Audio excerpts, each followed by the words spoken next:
নমস্কার, আপনারা দেখছেন টক টু বাংলা। আমি অভিষেক রয়েছি আপনাদের সঙ্গে। এই মুহূর্তে যে গুরুত্বপূর্ণ খবর নিয়ে, বাগদা উপনির্বাচনকে ঘিরে কিন্তু আবারও কোন্দল শুরু হলো বিজেপির অভ্যন্তরে। কি বললেন শান্তনু ঠাকুর এবং প্রার্থী বিনয় কুমার বিশ্বাস, সেই নিয়ে বিস্তারিত আলোচনা করব। কিন্তু তার আগে অবশ্যই টক টু বাংলার ইউটিউব চ্যানেলটিকে সাবস্ক্রাইব করুন এবং প্রত্যেকটি ভিডিও লাইক, কমেন্ট, শেয়ার করে ভরিয়ে দিন টক টু বাংলা। এবার আসছে সেই খবরে।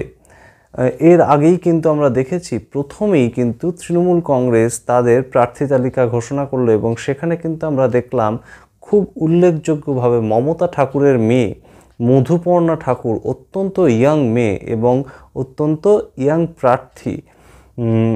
রাজনীতির ক্ষেত্রে কিন্তু তিনি অত্যন্ত নতুন একজন মুখ। তাকে কিন্তু এবার তুরুপের তাস করল বাগদা উপনির্বাচনে তৃণমূল কংগ্রেস। এই যে মাস্টার স্ট্রোক তিনি খেললেন মমতা বন্দ্যোপাধ্যায়, তার বিপরীতে প্রতিদ্বন্দ্বিতা করার জন্য কিন্তু আমরা দেখলাম যে গত 15ই জুন বিজেপি অলরেডি একবার কিন্তু মিটিং করে ফেলেছে এবং সেই জায়গা থেকে কিন্তু তারা বলেছিল যে 4টি কেন্দ্রে 3টি করে নাম পাঠানো হয়েছে কেন্দ্রীয় নেতৃত্বের কাছে। সেই ক্ষেত্রে কিন্তু আমরা অনেক জল্পনা শুনছিলাম যে শান্তনু ঠাকুরের স্ত্রী তিনিও বাগদা কেন্দ্রের প্রার্থী হতে পারেন। কিন্তু এই নিয়ে কিন্তু বিজেপির অন্দরেও আমরা দেখেছিলাম যে বিজেপির বেশ কিছু কর্মী সমর্থক তারা কিন্তু প্রকাশ্যে বিজেপির যে কেন্দ্রীয় নেতৃত্ব বা রাজ্য নেতৃত্ব তাদের উদ্দেশ্যে তাদের ক্ষোভ উগরে দিচ্ছে যে এখানকার ভূমিপুত্র অর্থাৎ বাগদার স্থানীয় অঞ্চলের কোনো নেতাকে কিন্তু বিজেপির তরফে দাঁড় করাতে হবে, এমন হুঙ্কার কিন্তু তারা দিচ্ছিলেন। কিন্তু আজকে যখন লিস্ট বেরোলো, বিজেপির তরফে যখন ক্যান্ডিডেট লিস্টটা বেরোলো, সেখানে কিন্তু আমরা দেখলাম যে বাগদা কেন্দ্রে লড়াই করবার জন্য কিন্তু বিনয় কুমার বিশ্বাসের নাম বিজেপি, ভারতীয় জনতা পার্টি ঠিক করেছে এবং তিনি কিন্তু ঠিক আজকের লিস্ট বেরোনোর পরেই বনগাঁ লোকসভা থেকে যিনি জিতলেন এবং বর্তমানে তিনি কেন্দ্রীয় প্রতিমন্ত্রী শান্তনু ঠাকুরকে গিয়ে প্রণাম করলেন এবং তার দপ্তরে গিয়ে তাকে মালা পরিয়ে তার কাছ থেকে আশীর্বাদ নিলেন। সেই জায়গা থেকে কিন্তু শান্তনু ঠাকুরও কিন্তু অত্যন্ত খুশির সঙ্গেই বলা যেতে পারে বা অত্যন্ত লিডার সুলভভাবেই কিন্তু তিনি বললেন যে বিনয় কুমার বিশ্বাসকে জেতানোই এখন একমাত্র তার লক্ষ্য, কারণ ভারতীয় জনতা পার্টি তার নামটা বেছেছে। কিছু মানুষের এক্সপেকটেশন থাকতেই পারে টিকিট পাওয়া নিয়ে, কিন্তু সেটা পায়নি বলে কিন্তু এই মুহূর্তে বিনয় কুমার বিশ্বাসকে ভোটে জেতানোর ক্ষেত্রে যে তিনি পিছিয়ে থাকবেন তেমন নয়। সম্পূর্ণভাবে কিন্তু তিনি চ্যালেঞ্জ করছেন তৃণমূলকে যে লোকসভা ভোটের নিরিখে বাগদা বিধানসভায় যে সিট বা যে ভোট তারা বেশি পেয়েছে ভারতীয় জনতা পার্টি, সেটাকে আরও বেশি করবেন এবং অনেক ব্যবধানে কিন্তু তারা তৃণমূল কংগ্রেস প্রার্থীকে হারাবেন। এমনই কিন্তু কনফিডেন্সের সুর আমরা শুনতে পেয়েছি আজকে শান্তনু ঠাকুরের গলায়, তিনি সাংবাদিকদের যখন সাক্ষাৎকার দিচ্ছিলেন।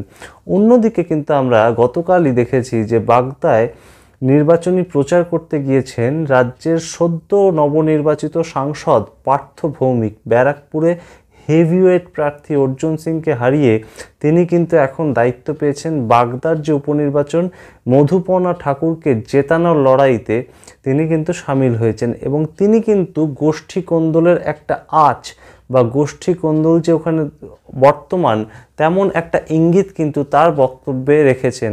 তিনি কিন্তু অত্যন্ত তাৎপর্যপূর্ণভাবে বলেছেন, কেউ যদি কাঠিবাজি করার চেষ্টা করে, খুবই তাৎপর্যপূর্ণ এই লাইনটি, কেউ যদি কাঠিবাজি করে মধুপর্ণা ঠাকুরকে হারানোর চেষ্টা করে তবে কিন্তু তাদের কাছে উল্টো কাঠি তৈরি আছে, এমন কিন্তু বক্তব্য রেখেছেন পার্থ ভৌমিক।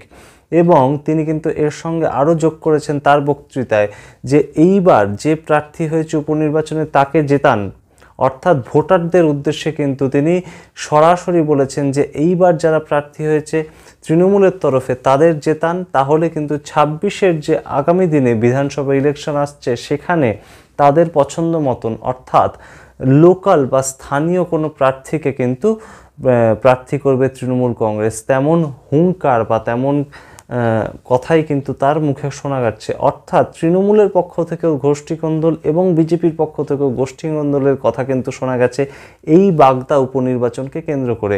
অন্যদিকে শান্তনু ঠাকুর তার আত্মীয় অর্থাৎ তার বোন এই ভোটে দাঁড়িয়েছে তৃণমূলের টিকিটে। সেই ক্ষেত্রে কিন্তু শান্তনু ঠাকুর সরাসরি সাংবাদিকদের জানিয়েছেন ভোটের ময়দানে বোন, পিসি, মাসি কেউ কাউকে জায়গা ছাড়বেন না তিনি। অর্থাৎ লড়াই কিন্তু সম্পূর্ণভাবে হচ্ছে ভারতীয় জনতা পার্টি এবং তৃণমূলের বিরুদ্ধে।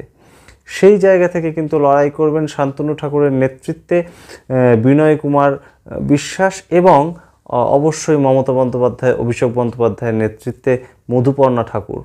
আমরা নজর রাখবো বাগদা উপনির্বাচন কেন্দ্রে পরবর্তীতে কোন চমক আমাদের জন্য অপেক্ষা করে আছে। আপনারা দেখতে থাকুন টক টু বাংলা, প্রতি মুহূর্তে সমস্ত ধরনের রাজনৈতিক খবর পাওয়ার জন্য।